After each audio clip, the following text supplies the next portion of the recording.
Good morning.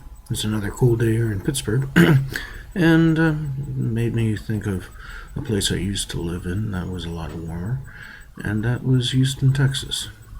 And I moved there in the 80s because there was no jobs here in Pittsburgh.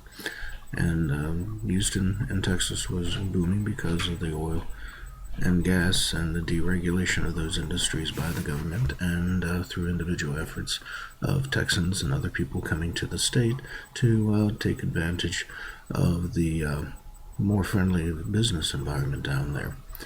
And it always impressed me that people were able to basically develop the land as they wanted to, and to go out and create things out of nothing, basically. What I really liked about Houston, though, was that you had people from all over the country moving there, and they were all getting along pretty well. The Texans weren't too happy with all of us Yankees coming in.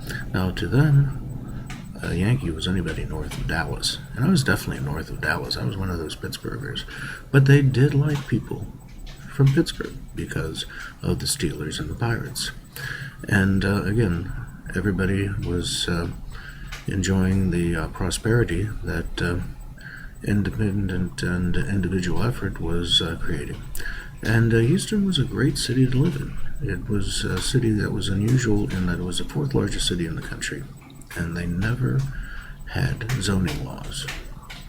The whole city was built without zoning laws. People, of course, were not building their mansions along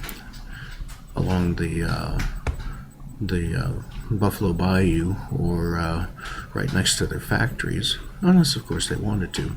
You had suburban areas, you had industrial areas, you had commercial establishments next to houses sometimes.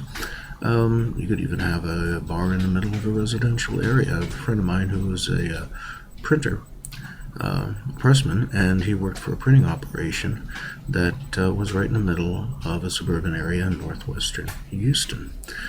You had this $2 million cinder block two-story building behind a dilapidated house in the middle of a suburban area. And you also had people running their businesses right out of their homes, and they called them DBAs, or doing business as. And Texas has no income tax.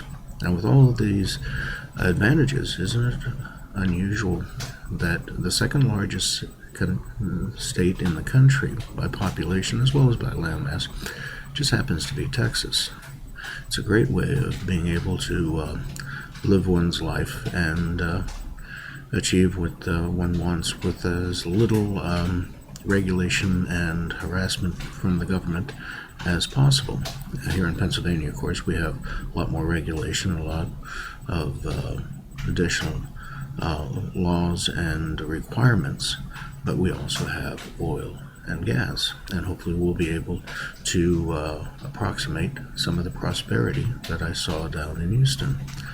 And now, as right before I head off to work, I just wanted to reminisce about a place that I consider a second home. Thank you.